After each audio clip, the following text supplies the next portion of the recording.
आंसू भी न हो बस प्यार ही प्यार है तुझे मिलने के चलो एक ऐसे गगन से तले। અમે ઘણી વખત યુવાનો સાથે શિબિર કરતા હોઈએ અને ત્યારે ખાસ કરીને છોકરીઓ હોય, ગઈકાલે પણ છોકરીઓ હતી બહુ સરદાર પટેલ સંકુલમાં, એટલે મેં વાતમાં કહ્યું કે તમારો પ્રેમી તમને એમ કે હું તારા માટે આકાશમાંથી તારા તોડી લાવીશ, તો એ વાત માનવી નહીં, પણ એને એક થેલી આપવી અને એમ કહેવાનું કે જાતે કમાઈ અને સાંજનું સીધું સામાન લેતો આવ તો રોટલા ટીપીને ખવડાવીશ તને. બરાબર છે. એટલે વાસ્તવિક જગતમાં આપણે જીવવાનું છે, પણ માણસ માત્રની અભિપ્સા છે એ એક આદર્શ સમાજની, આદર્શ દુનિયાની રહેલી છે. તો એ આદર્શ અને વાસ્તવિકતા વચ્ચેનો જે ગેપ છે એ કોણ પૂરશે? આપણે કોઈ ભગવાનની રાહ જોવાની છે કે આવીને બધું સમૂહસૂત્રો કરી દેશે? નહીં. માનવ સર્જિત સમસ્યાઓનો ઉકેલ માનવોએ જ સાથે મળીને લાવવો પડશે. જીવનમાં તડકો અને છાંયો આવશે, પણ જો આપણે એકબીજાનો સાથ હશે તો આપણે રસ્તાને પાર કરી શકીશું. આપણે સુખ દુઃખના સાથીઓ છીએ, બરાબર છે. તો એ સામૂહિકતા હમ સાથ સાથે ચલે, બરાબર છે. તો આપણે જાણીએ છીએ કે બેકારી, ગરીબી, ભૂખમરો, વેમ, અંધશ્રદ્ધા, વ્યસનો, ખોટા ખર્ચા, સામાજિક કુરિવાજો, કેટલા પ્રશ્નો છે. અને આ બધા પ્રશ્નો સામાજિક પ્રશ્નો છે, આપણા પોતાના પ્રશ્નો છે. ડોમેસ્ટિક વાયોલન્સ, ઘરેલું હિંસા, કેટલાય ઘરો એવા હશે કે જેમાં પતિ પત્ની પર હાથ ઉપાડતા હશે. કેટલાય ઘરો એવા હશે કે જેમાં પિતા દારૂ પીને આવ્યો છે અને પોતાના છોકરાઓ સાથે દુર્વ્યવહાર કરતા હશે, બરાબર છે. એટલે બે ભાઈઓ હતા, સગા ભાઈઓ હતા. એક ભાઈ છે એ દારૂ પીએ, કામ ધંધો નોકરી કંઈ કરે નહીં, પોતાની પત્નીને મારે, છોકરાઓને ભણવા ના મોકલે, અને એકદમ સબ હ્યુમન લાઈફ જેને કહે ને કે એ પ્રકારનું જીવન જીવતો હતો. અને એનો જ સગો ભાઈ એ રોજ સવારે ટિફિન લઈને જાય, પોતાના કામ ધંધા નોકરી પર જાય, સાંજે ઘરે આવે તો બાળકોને પૂછે કે નિશાળમાં શું ભણાવ્યું, પોતાના પત્ની સાથે સરસ રીતે વ્યવહાર વાણી કરે અને શાંતિથી જીવન જીવે. એટલે કોઈ પત્રકારે પ્રશ્ન પૂછ્યો બંનેને વારાફરતી કે ભાઈ તમારું જીવન આવું કેમ છે? તો પેલો જે ભાઈ હતો એ કે આ બધાનું કારણ મારો બાપ છે. કારણ કે મારો બાપ છે એ મારી માને મારતો, દારૂ પીતો, અમને પણ ક્યારેક કે જા પોટલી લઈ આવ, અને એમ કરતાં કરતાં ક્યારે હું દારૂ પીતો થઈ ગયો એ મને પણ ખબર નથી. એટલે આજે મારી જે કંઈ પણ પરિસ્થિતિ છે એનું મુખ્ય કારણ મારો બાપ છે. બીજા ભાઈને કીધું કે તમારો ભાઈ તો આ પ્રકારનું જીવન જીવે છે ને તમે આવું સરસ જીવન જીવો છો, તો એનું કારણ શું? તો કે એનું કારણ મારો બાપ છે. મારો બાપ મારી માને મારતો હતો, અમારી સાથે પણ ખરાબ વ્યવહાર કરતો હતો. એક નાના બાળક તરીકે મને એમ થતું હતું કે મોટો થઈશ તો હું આવું તો નહીં કરું એમ. અને પછી મને એમ થયું કે આ જીવન તો દુઃખ જ ભરેલું છે, આ જીવન તો કંઈ સારું નથી, મારે સારું જીવન જીવવું છે. એટલે પછી એમાંથી મેં શીખ મળી કે હું મારા બાપ જેવો તો નહીં બનવું એમ. જોયું ને આપણે, એક જ ઘટના છે, એક જ પરિવાર છે, સગા ભાઈઓ છે, પણ બંને ભાઈઓના જીવન જુદા થયા. કેમ? કારણ કે વિચારસરણી અલગ થઈ. એકને એમ લાગ્યું કે મારે મારું જીવન બદલવું છે, મારે આના જેવું જીવન જીવવું નથી. એક ગામ હતું, એ ગામના ચોરે થોડાક લોકો બેઠા હતા. એવામાં એક માણસ દોડતો ઝડપથી ચાલતો ચાલતો આવ્યો અને ગામના લોકોને પૂછ્યું કે ભાઈ આ ગામ કેવું? એમ શું પૂછ્યું? આ ગામ કેવું? તો કે કેમ ભાઈ પૂછો છો? તો કે એવું છે ને કે મારે, હું જૂના ગામમાં રહેતો હતો ને એ ગામમાં હવે નથી રહ્યો, એટલે હું નવા ગામની શોધમાં છું. તો તો કે તમે જે ગામમાં રહેતા હતા એ ગામ કેવું હતું? તો કે જવા દો ને એની વાત. આડોશી પાડોશી ઝઘડ્યા કરે, ઈર્ષા કરે, કોઈ કોઈનું માને નહીં, અને અમારે સતત પ્રશ્નો થાય એટલે હું થાકી કંટાળીને હવે એ ગામને છોડી દેવા માંગુ છું. તો ગામના ચોરે બેઠેલા લોકોએ કીધું ભાઈ આ ગામે એવું જ છે, બરાબર, તમારા ગામમાં આ ગામમાં કોઈ ફેર નથી. તો એ માણસ પછી આગળ ગયો. થોડી વાર પછી બીજો એક માણસ આવ્યો અને આવીને એને ગામના લોકોને પૂછ્યું કે હે ભાઈ આ ગામ કેવું? તો કે કેમ ભાઈ તમને આવું પૂછવું પડ્યું? તો કે એમાં એવું છે ને કે આ બાજુના શહેરમાં મને નોકરી મળી છે, પણ શહેરમાં મકાનોના ભાડા તો વધારે હોય અને મને ગામડાનું વાતાવરણ ગમે છે. તો 5 કિલોમીટર 10 કિલોમીટર હું અપડાઉન કરીશ, પણ મારા પત્ની બાળકો બધા સરસ ગ્રામ્ય વાતાવરણમાં જીવી શકે. તો મને થયું કે આ શહેરની બાજુના ગામમાં હું રહું. તો પછી ગામના લોકોએ પૂછ્યું કે તમે પહેલા જે ગામમાં રહેતા તે ગામ કેવું હતું? તો કે એ તો ગામ બહુ સરસ હતું, મને બહુ ગમતું હતું, અમે બધા લોકો હળી મળીને રહેતા હતા અને આનંદથી. પણ શું કરીએ, મને નોકરી અહીંયા મળી, તક મળી, તો મારે એ ગામ છોડવું પડ્યું. તો કે આ ગામ પણ એવું જ છે, આવી જાઓ, તમારા માટે આ ગામમાં જગ્યા છે. જોયું? આપણા પોતાનામાં જે હોય એ સમાજમાં દેખાય. તો સામાજિક સમસ્યાઓ છે એમાં કંઈક અંશે આપણે પણ કારણભૂત છે. We are the problem and we are the solution. પ્રશ્નના કરતા પણ આપણે છીએ અને પ્રશ્નનો જવાબ પણ આપણને જ મળશે અંદરથી, બરાબર છે? એટલે social responsibility as a citizen, નાગરિક તરીકે, એક સમાજના અંગભૂત તરીકે, જો સમાજનું એકમ કુટુંબ છે અને કુટુંબનું એકમ આપણે પોતે છીએ, બરાબર છે? તો સામાજિક સમસ્યાઓ કેટલી છે? બાળ મૃત્યુ છે, બાળ માંદગી છે, બાળ લગ્ન છે, ભ્રૂણ હત્યા છે, છોકરા છોકરીના ઉછેરમાં ભેદભાવ છે, જેન્ડર ડિસ્ક્રિમિનેશન કહીએ આપણે, તો આ દહેજ છે. તો આ બધા સામાજિક સમસ્યાઓ કહેવાય. અને એ સામાજિક સમસ્યાઓ ઉકેલવા માટે આપણને જો નડી હોય અથવા તો બીજા કોઈને નડતી હોય તો આપણે એમાં બદલાવ લાવવાનો પ્રયત્ન કરવો જોઈએ. તો આપણે એક એક્સરસાઇઝ કરીએ. દરેક વ્યક્તિએ પોતાની નોટબુકમાં સૌથી વધુ મહત્વના 3 પ્રશ્નો લખવાના છે. આ સમાજના, આ દુનિયાના, આપણા ભારત દેશના એક નાગરિક તરીકે આપણા પોતાના અથવા તો સમાજને સ્પર્શતા સૌથી મહત્વના 3 પ્રશ્નો એવા કયા છે કે જેના ઉપર આપણે સૌથી વધારે પહેલા કામ કરવું જોઈએ? તો સૌથી વધુ મહત્વના 3 પ્રશ્નો મારી દ્રષ્ટિએ, આજુબાજુ જોવાની જરૂર નથી, તમને કંઈક જુદું લાગે, તમને કંઈક લીખ્યા. ઓકે,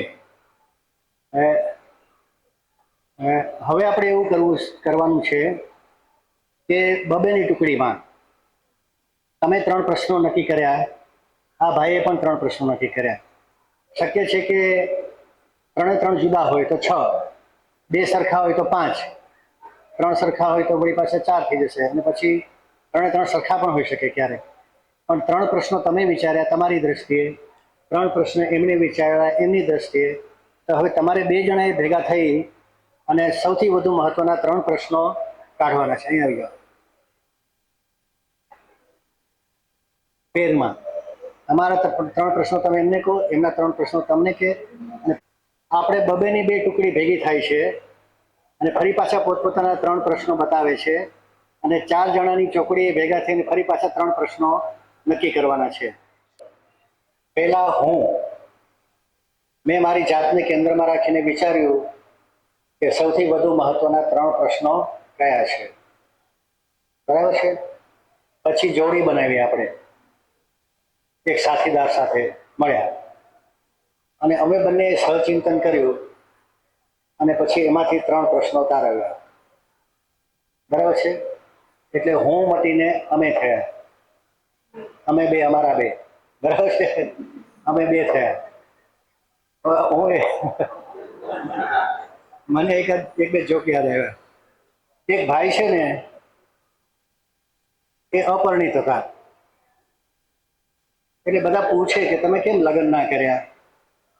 તો કે એમાં એવું હતું ને કે હું આદર્શ સ્ત્રીની શોધમાં હતો એમ. તો કે અચ્છા, તમને કોઈ આદર્શ સ્ત્રી મળી જ નહીં? તો કે હા મળી હતી ને. તો કે તો લગ્ન કેમ ના કર્યા? તો કે એ આદર્શ પુરુષની શોધમાં હતી. એટલે પેલી સ્ત્રી ત્યાં જો ફરે છે અને પેલો પુરુષ ફરે છે, બે હજી એવા ને એવા રહી ગયા છે. બરાબર, આ વાત કરી હતી ને પેલા મેં.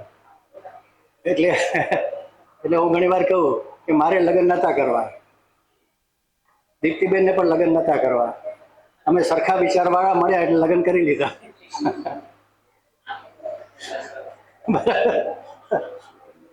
એટલે આપણે હું માંથી અમે થઈએ.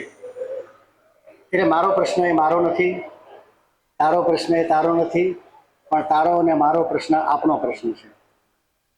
હવે આપણે છોકરા છયા થયા, પરિવાર થયો, તો 2 ને 2 4, હમ દો હમારે દો. તો પેલા વ્યક્તિ હતી, પછી પતિ પત્ની થયા, પછી પરિવાર થયો આપણો, અને આપણા પરિવારના પણ કંઈક પ્રશ્નો છે. હવે આ એક પરિવાર છે, આ બીજો પરિવાર છે, આ ત્રીજો પરિવાર છે, આ ચોથો પરિવાર છે. આ લોકો વેપાર ધંધો કરનારા લોકો છે, આ બધા શિક્ષક છે, આ વિદ્યાર્થીઓ છે, આ મહેનત મજૂરી કરનારા શ્રમજીવી સમાજ છે. સૌને પોતપોતાના પ્રશ્નો તો છે જ. પણ હવે આપણે ચોકડીમાંથી આઠડી કરીએ છીએ કે તમારા 3 પ્રશ્નો છે, એમના 3 પ્રશ્નો છે. તમે તમારા 3 પ્રશ્નોની રજૂઆત એમને કરો છો, એ એમના 3 પ્રશ્નોની રજૂઆત તમારી પાસે કરે છે. અને હવે તમારે 8 જણાએ ભેગા થઈને ફરી પાછા 3 પ્રશ્નો કરવાના છે. તો જો પહેલા શું હતું કે વ્યક્તિગત રીતે હું વિચારતો હતો તો કે મને સમગ્ર વિચારણા હું ના કરી શકું, મારા વિચારોમાં પણ ખામી હોય, મર્યાદા હોય, બધું મને સૂઝ્યું ના હોય. પણ બીજી વ્યક્તિ સાથે જોડાયો અને મેં 3 પ્રશ્નો કર્યા.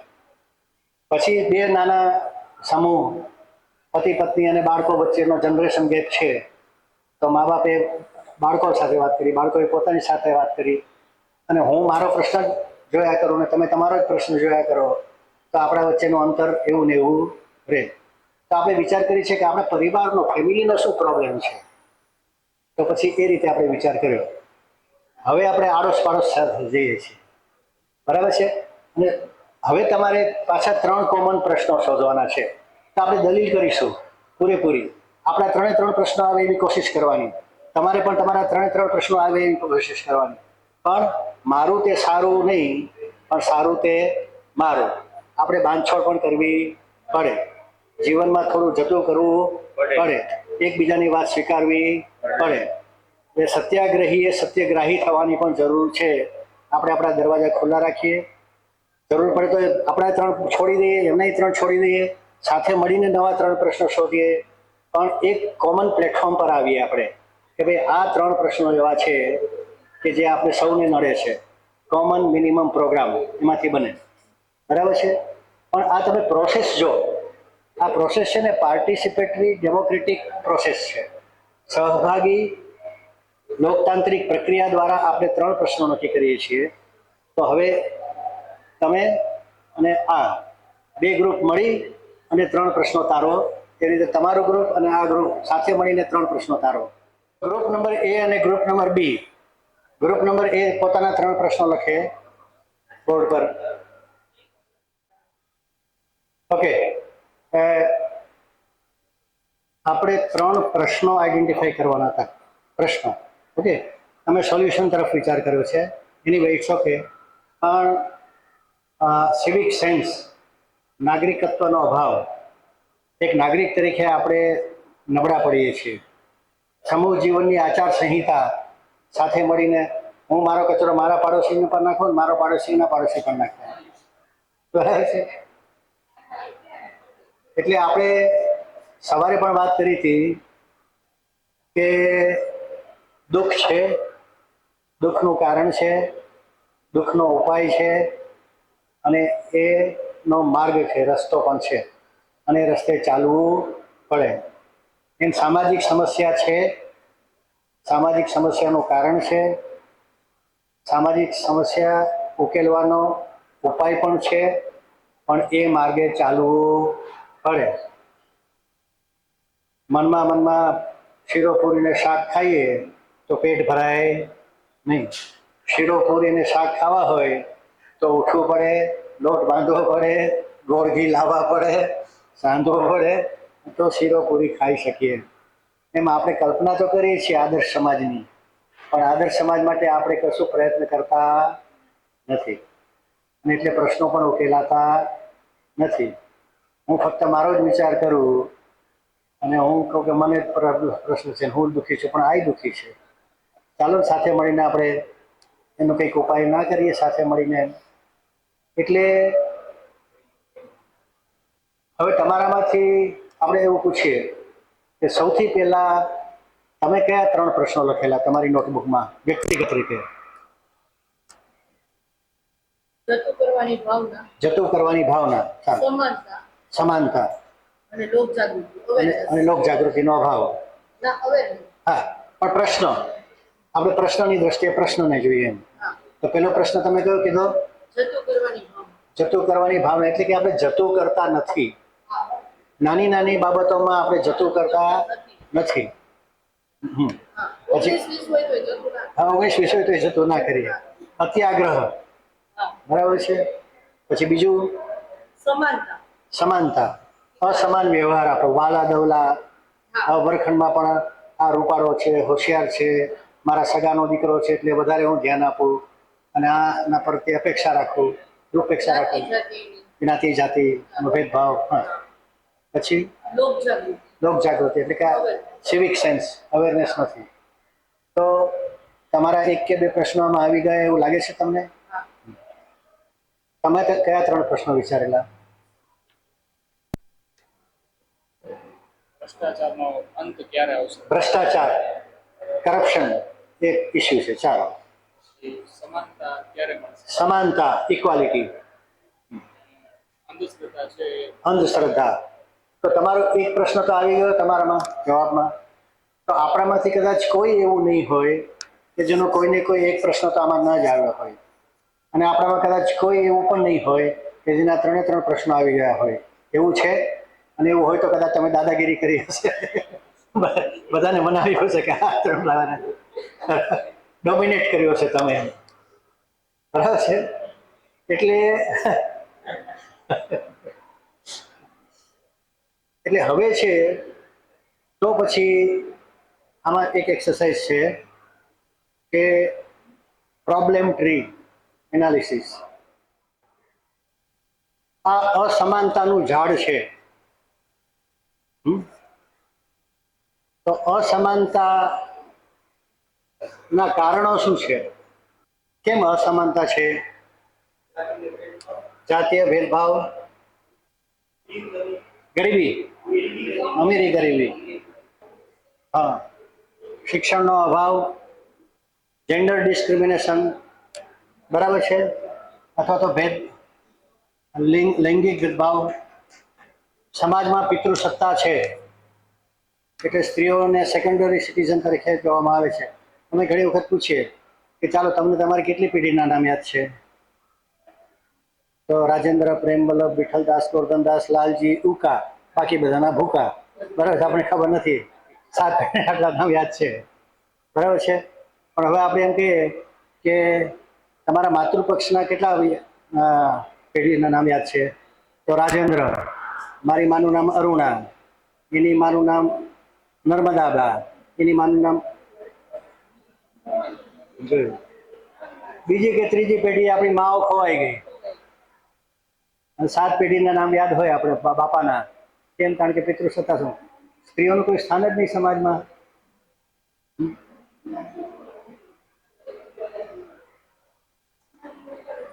નાના નાનીના નામ યાદ હોય, એના મમ્મી પપ્પાના નામ યાદ હોય, પણ મમ્મીનું નામ તો પછી ભૂલાઈ જાય. તો આ અસમાનતા છે. એ અસમાનતાને કારણે શું થાય છે સમાજમાં? અન્યાય, શોષણ, વૈમનસ્ય. અસમાનતાના પરિણામો કેવા આવે છે? ભ્રષ્ટાચાર, દૂષણો આવે છે, ગુનાખોરી થાય છે, પછી જળ માન્યતાઓ, મુસલમાનો તો આવા, સ્ત્રીઓ તો આવી, બરાબર છે, દલિતો તો આવા, એવું બધું.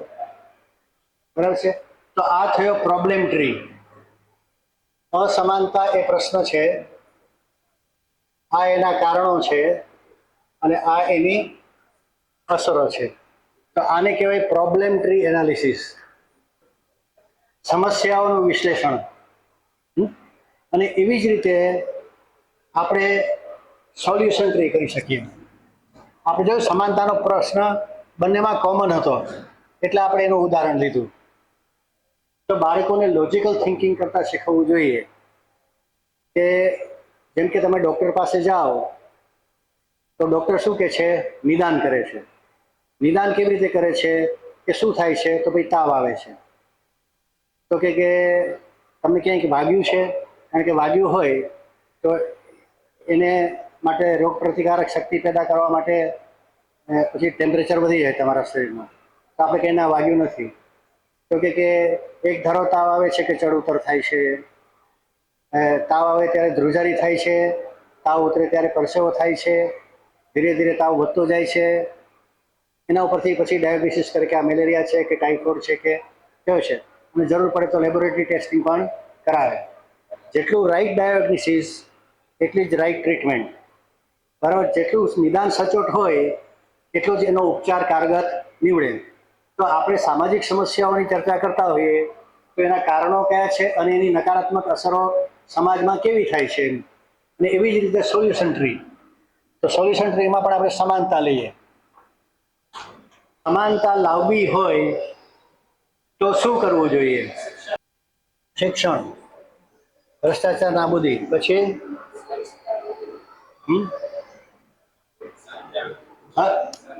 સમજણ.